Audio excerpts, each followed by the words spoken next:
with Kunle. So, Kunle, I want you to tell me, where will the match be won and lost?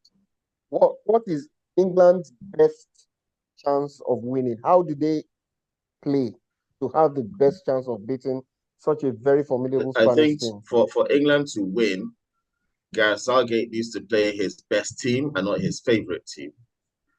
He needs to Mm-hmm. start Ollie Watkins. He needs to start Carlton Palmer. He needs to start Yeah. Eberechi Eze.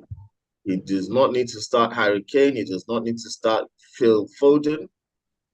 He's not saying that these players are not to play a What part in of the game, Saka? but they should not start. Saka should play in an attacking role in his best position. He should not be compromised as a fullback of any sort.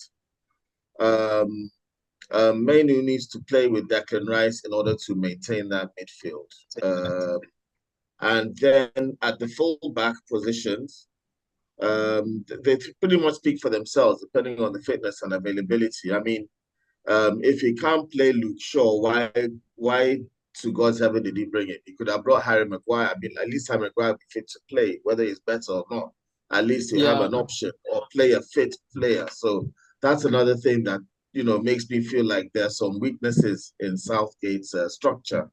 And this game will probably come down to a world-class goal by England. Mm-hmm. If not, I think Spain will hold tight, and I think Spanish discipline and ability to break the line because they play a more sophisticated game.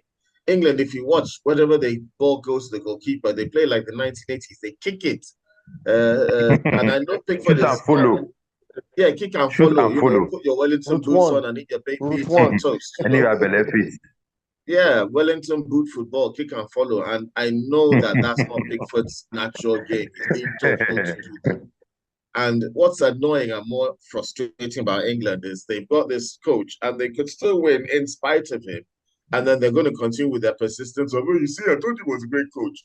No, he's not a great coach. He's a mediocre coach who's spoiled with talent and doesn't really know how to make the best use of it against teams that don't have the amount of talent that they do. Spain is a very well organized team and they have a lot of talented players. I like Yerim Lawal. He's a very good player, not just offensively but defensively as well. If you watch his game, and Spain have the discipline. If England are not organized properly and they don't play to a strategy, which I feel that it's going to be very difficult for them. But in spite of this, they have so much natural talent that if they might hold them off. But if they want to win, I don't think they can start Kane or Foden. I'm not saying they shouldn't come and play. Kane and Foden may have a good chance to come in later in the game, but I think players like Watkins, Tony, Carlton Palmer need to start Flash Gordon. Jeff Gordon, they can do a Flash Gordon. And, these are the kind of players that they need to start in attack to vary the attack so they're not so predictable. And that's where I worry about Southgate. That's where I worry about him. So Yes, I agree if with he you. can do that, England will have a good chance of winning this Euros. But I just think that Spain have got that killer Latin edge that if it comes down to penalties, Spain are going to win. And because of that, and the likelihood of it being level at the end of normal playing time, I do feel that Spain are going to take it ultimately, Yeah, I agree with either in you. normal time or in extra time or It's, it's, penalties. it's rather unfortunate because you and I know that Southgate is very traditional. He's going to start Kane. He won't do all those minor tweaks that you just mentioned now. Very, very, very, And like very you rightly predictable mentioned, he's a I lineup. like the mediocre coach. fact that Falabi said it's very traditional. It's not traditional, it's very rigid. Exactly. Very inflexible. So he's going to start with people that he feels over the years have served him, who are not necessarily in the best of forms. So because of that, I would tilt slightly to Spain. But what are your thoughts? Just quickly do an Yeah, I think analysis for us. rightfully said. Where do Yeah, you I think think the battle will be won and lost, really? I think the battle will definitely be in the midfield, and I think it's going to be between the best midfielder currently now in the world, the best defensive midfielder now in the world, Come on. Rodri against Declan Rice. I think that is the battle, and I think Rodri will come on top because of that experience that he has. I think England play Manu has already defeated with Rodri in Rice the and in final terms of already. in terms of providing some level of balance to give England an edge, but I think Spain will still edge it. I think Rodri has always played significant role, and Rodri tends to turn up in finals. And yes, Kobe Mino, Man United won the FA Cup final, but Rodri tends to switch on in against finals. Rodri with Amrabat, and this is Declan Rice instead of Amrabat. Should technically be better. Yeah, but Rodri so we have enough for Rodri. Better. Yeah, over the years, we know Rodri has the quality of Rodri, and we know that he's going to play a significant part in maintaining the tempo and how switching the plays from flank to flank from Nico Williams to Lamine Yamal to determine how Spain aggressively move forward with the ball. So he has that mentality of when not to push, when to retain, control ball possession, give the players a breather for them to catch their breath, and knows when to switch up also and up the. Ladies and gentlemen, I'm just learning that there is no third place match. Oh, okay. I see. Tempo also. So I think it's going to further. I think there will also be an impact from the wingers. I think Yamal and Williams would also be a deterrent for Spain. For England, I think their wingers have not really come to play, except Saka, who has actually performed a little bit this okay, season, but not at the top performing in the Premier League. But in general, I think Spain just has the edge. I think Spain will win. Yeah, what you said is absolutely true because Rodri is very key for Spain. And in this Euro, he has been playing somewhat a hybrid role as a DM, but also steps up when they're in possession to dictate the play in and around the box. And I noticed that France tried to do a job on him, but it was only successful to an extent. The likes of Jamal started talking into the midfield to relieve Rodri of pressure. So the one good thing about this Spanish team is they're very adaptable. They're flexible. They can, switch tactics intra-game if they feel that some of their threats are being nullified. France really did well with their wingers. Even at the time, Nico Williams still had to switch to the other side.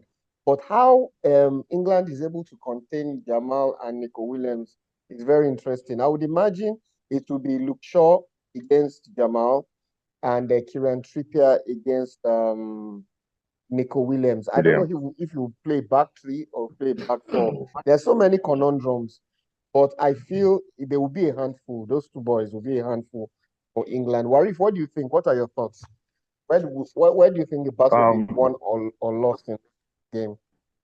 The battle will be won and lost in the midfield for England. If they want to win the match, Southgate needs to work on his midfield, more creative midfielders. Because, and again, like Kunle Williams said, if I'm the coach, I wouldn't start Harry Kane. I'll start what's this guy?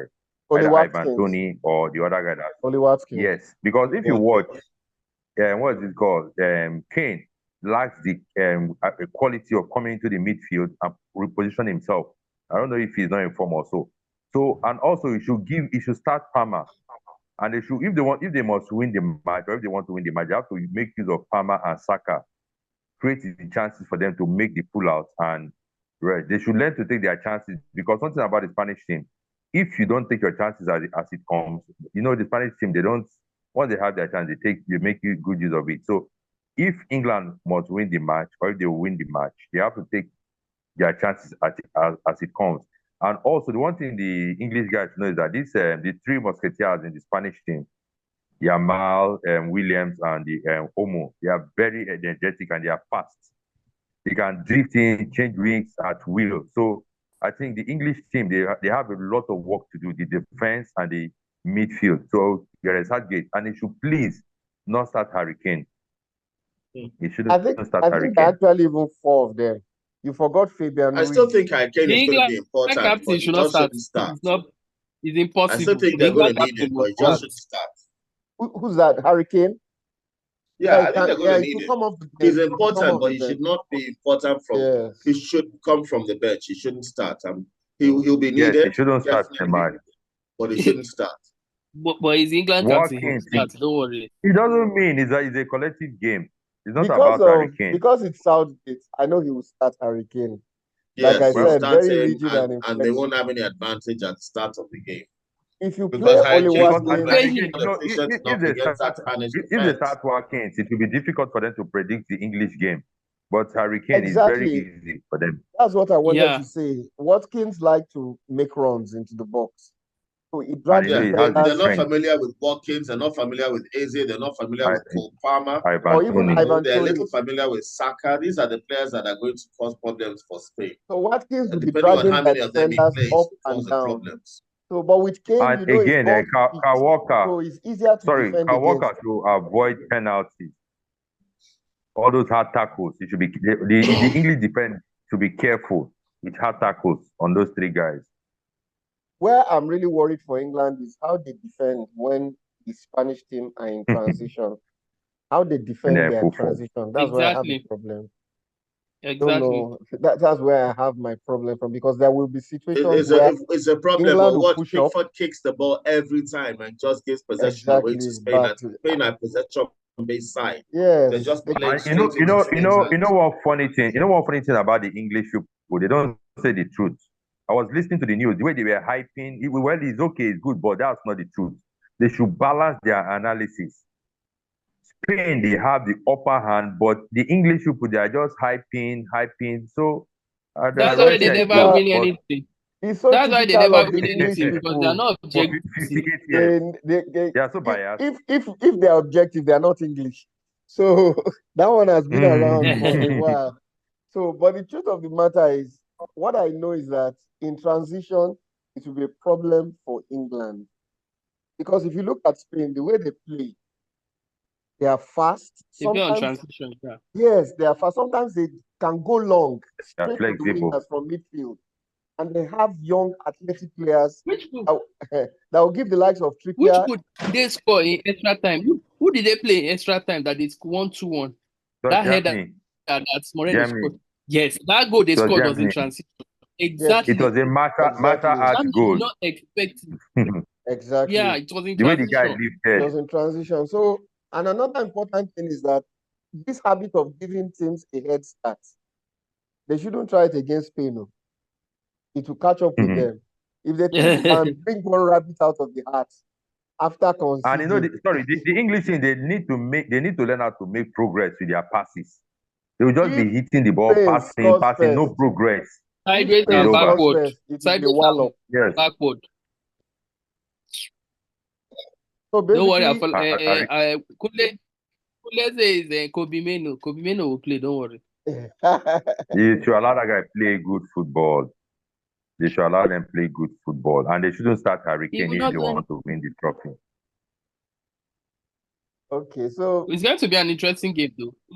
It will. It will be an interesting game, but somebody asked the question that which of the teams will have more with the pressure be on? I believe the pressure will be on the Spanish team, not even on the English team. Not really, Wari. I think the English. I said so. I said so. The English Spanish team, they've been winning all their matches and they know they have good players, so they want to have a complete game. But the English guys, the Spanish team, they've been winning all their matches, but the English team, they know that these Spanish guys, they have good players, so they just want to curtail them. And if they can curtail them, take their chances. It's a good one for them. Exactly. Do you know that in this tournament, Spain has beaten Italy, Germany, France, all the big teams. England are only fortunate that they're in the brackets of the Netherlands. Yes, so it's going to be tough. But you don't win a match on paper. You actually have to play the game. So because of that, England are in with a chance. England are in with a chance. They're going to cry tomorrow. England will cry tomorrow, I'm very sure. Let's quickly go to the predictions. I'm starting with Biodu. What are your predictions for that game? 3-0 Spain. 3-0 Spain. 3-0 wow. Spain. Wow. Okay, I'll go to Kule. What's your prediction? I don't think it's going to be that bad. I think it's going to be 2-1 Spain. 2-1 Spain. Or penalties after 2-2 Spain. Okay. Warif, what do you think? I'll go with England, 2-1 England. I think it will be a long goal victory. Yeah, but England because of your Saka. No, Saka is not just Saka. You see, this time around, I just want the English team to win the trophy. After 58 years, let's give them that chance. Sky Sports will not show anything except England. You will not hear the end of it. You will not hear the end of it. But to the end of the year, we'll be talking about. I think it will be a long goal victory. Nobody gives a damn about the Spaniards because they're already a bunch of weirdo racist people anyway. Sorry, Spain. I think because Afolabi, you wanted to give us your prediction. My prediction is a long goal victory for Spain. I think England will try and defend it and hand the initiative of possession to Spain because there's no how they can outpossess Spain. So they will now look for scraps on the counter, maybe when they win the ball. Yeah, that's the way I see the match. Ball. Because Spain will be brave, will press high, they will come at England. So I think the only chance England might have is when they win the ball and try to, counter-attack. But when the counter-attack is the other way around and England have to defend a Spanish transition, then there will be trouble. So I think on this note, we have to draw the curtains. It's been wonderful doing this analysis with you guys, Copa America and Europe. And if there's time, probably after the finals tomorrow, we can reconvene. I'm really very delighted. Yeah. Thank you very much, Kule.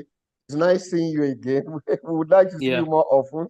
Warifa, thank you very much. I'm Belgium. You will do. As well. You're welcome. Okay, guys. Yes. Good thing is that whoever wins the Euro, Chelsea is represented. Oh yeah, sure, absolutely. Okay, I can see where you're coming from now. Chelsea fans. The same thing with Arsenal. The same thing with Arsenal. Abi, which Arsenal player is in? You have a Spanish player. Yes, our goalkeeper Raya. Oh yeah. Yeah. But he never really played that. You guys can keep the Euro so long as we get the Champions League. How about that, us? Okay. All right, guys. See you later. Chelsea.